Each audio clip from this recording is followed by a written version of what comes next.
edukasyon. Never again, never again. Never again to martial law. Never again to martial law. Ng bayan.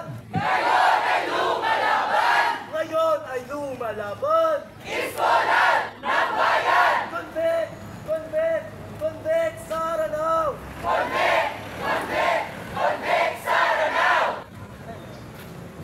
Iskolar ng bayan. Ngayon ay lumalaban. Ngayon ay lumalaban. Iskolar ng bayan. Convict, convict, convict Sara now. Convict, convict, convict Sara now. Isang mapula at mapagpalayang araw po sa ating lahat. Sa mga kasama ko at sa mga kapwa kong iskolar ng bayan, tayo po ay nandito upang gunitain ang ika-39 na anibersaryo ng EDSA People Power Revolution.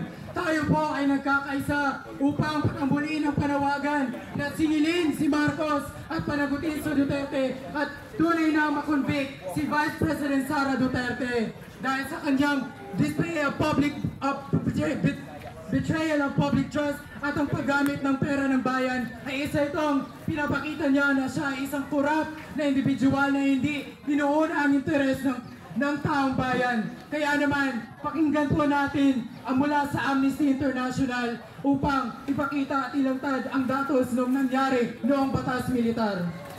Iskolar ng bayan! Ngayon ay lumalaban. Ngayon ay lumalaban! Iskolar ng bayan. Never again, never again. Never again to martial law. Never again to martial law. Never again, never again. Halik.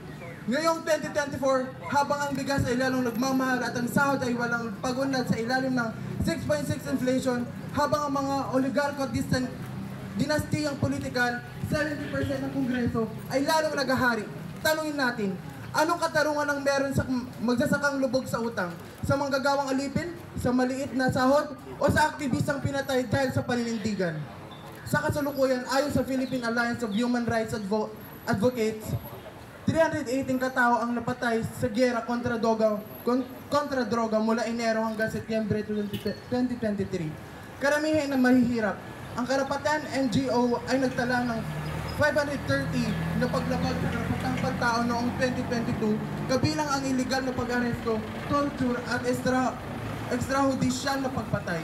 Samantalang ang mga dinastiyang politikal na kontrolado ang 70% ng Kongreso ay patuloy na nagpapasa ng mga batas na nagpapayaman sa ilan, habang ang 22.4 ng populasyon ay nabubuhay sa 12,000 o mas mababa kada buwan. Ang tunay na diwa ng EDSA ay hindi nasusukat sa dami ng tao sa monumento, kundi sa tibay ng ating pag-alala at pagkilos. Sa harap ng pagbabuluktot ng kasaysayan at paglubog sa kawalang katarungan, ang hamon ay manatiling kritikal. Paalahanan ng ang kapangyarihan na ang kalayaan ay hindi regalo ng mga nasa trono, kundi karapatang ipaglaban ng mga nasa lansangan. Ang laban para sa karapatang pantao ay hindi natatapos. Ito ay nananagis sa bawat paghingi ng hustisya, sa bawat pagtindig laban sa pang-aapi. Mananatili ang diwa ng EDSA dahil hindi tayo mananahimik hanggat may isang Pilipinong nakagapos, nakalimot o nakalublob sa dilim. Iskolar ng bayan! Ngayon ay lumalaban. Ngayon ay lumalaban! Iskolar ng bayan. Marcos Duterte, walang pinag-iba! Parehong tuta, diktador pasista. Parehong tuta, diktador pasista! Marcos Duterte, walang pinag-iba.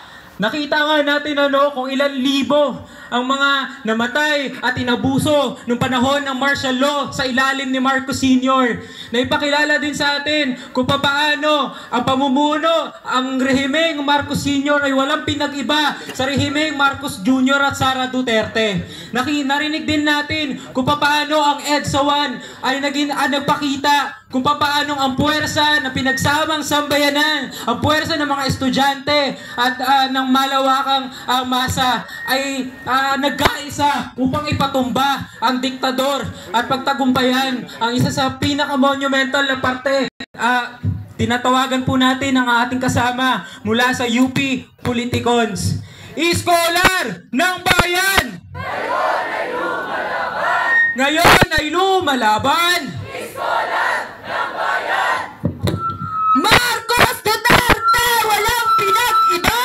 Parehong tuta, diktador pasista! Parehong tuta, diktador pasista! Marcos Duterte, walang pinag-iba! Halos 4 na dekada na ang nakalipas mula nang itaboy ng sambayan ng Pilipino ang diktador na si Marcos Sr. sa EDSA. Ngayon, heto na naman tayo, muling nilulunod sa pang-aabuso at kapabayaan ng isa na namang Marcos na walang pinag-iba dahil kapwa sunod-sunuran sa dikta ng mga sa ilalim ng diktadorya ni Marcos Sr. Isinuko ang ating soberanya sa dayuhang interes kapalit ng pangsariling kapangyarihan. Ngayon, sa ilalim ng rehimen ni Marcos Jr., ganito pa rin ang kwento. Hindi nagbago ang kalakaran, tayo pa rin ang pinipiga at tayo pa rin ang pinahihirapan. Sa harap ng patuloy na pagtaas ng presyo ng bilihin habang nananatiling mababa ang sahod, sino ang tunay na nakikinabang? Hindi tayo, hindi ang mga magsasaka, hindi ang mga mangingisda, hindi ang mga manggagawa. Ang nakikinabang dito ay ang mga dayuhang kapitalista at mga lokal na elitista na pinoprotektahan ng rehimeng Marcos na ito. Sa rehiyon natin, isa tayo sa pagbangon mula sa mga kalamidad. Hirap tang abutin ang pang-araw-araw na pangangailangan. Nasaan ang gobyerno ni BBM sa gitna ng kagipitang ito? Nasaan si Marcos Jr. habang binabaha tayo ng kahirapan at ng desperasyon? Malinaw naman ang batayan kung bakit dapat tanggalin sa pwesto si Sara Duterte. At yun ay dahil isa siyang korap, pabaya at pahirap na opisyal. Pero kung tunay na ayaw ng mga Pilipinong mamamayan ang isang korap at pabaya na opisyal, hindi lang dapat si Sara Duterte ang dapat managot, kundi pati si Marcos Jr. na mismong nag-aproba ng 2025 national budget na punong-puno ng korupsyon at anomalya. Imbis na ilaan sa batayang serbisyo, pangmamamayan tulad ng pangkalusugan at mga pangunahing serbisyo sa ating mga estudyante, itutulak nila ito papunta sa confidential at intelligence funds na hindi natin alam kung paano ginagasta. Hindi ba't malinaw kung sino ang tunay na nagtataksil sa interes ng bayan? Hindi lang si Sara Duterte ang dapat singilin. Hindi natin pwedeng kalimutan ang pangunahing may pananagutan. At yun ay walang iba kundi si Marcos Jr.